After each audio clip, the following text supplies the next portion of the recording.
Dando continuidade ao nosso curso sobre mediunidade, hoje nós falaremos sobre um assunto, um tema que é muito abordado. É o tema sobre aqueles que são considerados como bons médiuns e que são muito seguros em suas tarefas mediúnicas. E quando nós perguntamos a eles sobre Kardec, eles afirmam que jamais leram uma página do Livro dos Médiuns ou qualquer obra de Kardec. E nós ficamos surpresos com isso. Mas não devemos ter a mente infantil e acreditar que não existem bons médios que ignoram a doutrina espírita, pois o catolicismo, o protestantismo, a teosofia, o esoterismo, o budismo, o islamismo, mesmo o hinduísmo, o judaísmo, o Rosa Cruz, a maçonaria e outras mais associações iniciáticas contaram em seu seio com magníficos médiuns de alto critério espiritual que são alheios, que desconhecem a doutrina espírita. O que é a doutrina espírita? A doutrina espírita é o conjunto de leis morais que disciplinam as relações dessa mediunidade entre o plano visível e o invisível, coordenando também o progresso espiritual daqueles que são seus adeptos. Mas os fenômenos mediúnicos começaram a ocorrer muito antes de ser codificada a doutrina espírita. Assim como também podemos registrar mediunidade independentemente da existência da doutrina espírita. A mediunidade pode ocorrer independentemente do espiritismo. Ela é uma faculdade. E, como faculdade, ela não está sujeita a doutrinas ou religiões.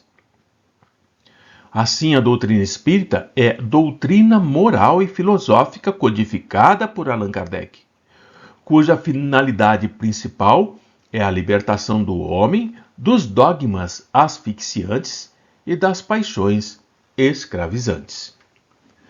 A literatura mediúnica, proveniente de várias fontes religiosas e doutrinárias, é rica em comprovar a quantidade de sensitivos médiuns que receberam mensagens da espiritualidade e não estavam diretamente sob a inspiração da doutrina espírita codificada por Allan Kardec.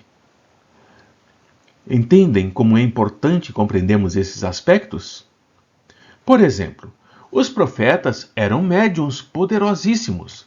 Jonas, Isaías, Jeremias, Ezequiel, Daniel, Naum, Samuel, Jobe, Rabacuque e outros iluminavam as narrativas bíblicas com seus poderes mediúnicos. Na esfera católica, Teresinha via o sublime Senhor nimbado de luz. Francisco de Assis revelava as chagas de Jesus. Antônio de Pádua transportava-se em espírito de Portugal para a Espanha para salvar o Pai Inocente. Dom Bosco, em transe psicométrico, revia Jesus em sua infância ou então profetizava sobre o futuro, inclusive quanto às realizações atuais no nosso país. Vicente de Paula extinguia úlceras à simples imposição de suas mãos, e São Roque curava a lepra à força de orações. Teresa Neumann, no nosso século, apresenta os estigmas da crucificação. E também alguns sacerdotes católicos se tornam como curandeiros milagrosos sob a terapêutica dos benzimentos. Sócrates, Pitágoras, Apolônio de Tiana e outros mais já revelavam distinguida faculdade mediúnica muito antes de Allan Kardec estabelecer o roteiro do Livro dos Espíritos e do Livro dos Médiuns. Nenhum desses seres tradicionais que citamos até agora da história religiosa era espírita, na acepção do vocábulo, embora todos fossem médiuns, mas ignoravam.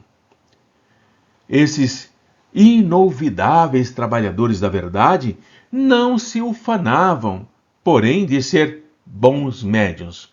Foi o próprio serviço cristão, consagrado pela história, que os classificou dessa maneira. Precisamos ter cuidado sobre bons médiuns.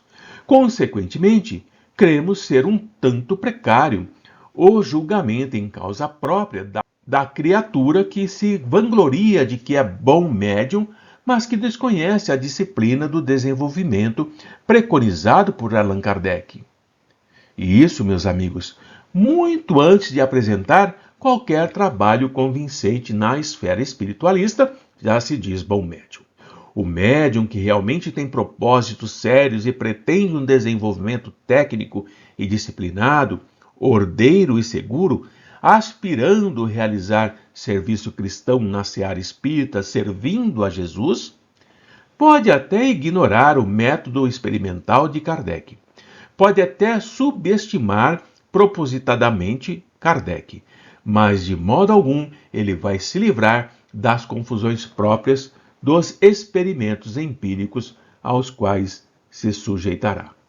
Assim, estudar Kardec não vai trazer para nós aquilo que não temos, que é a mediunidade, mas irá discipliná-la, irá estruturá-la, irá dar-lhe raízes profundas para que, sim, com o conhecimento da doutrina espírita, aquela mediunidade inerente se torne melhor, mais equilibrada, mais e melhor direcionada para o trabalho de amor a qual se propõe na seara espírita.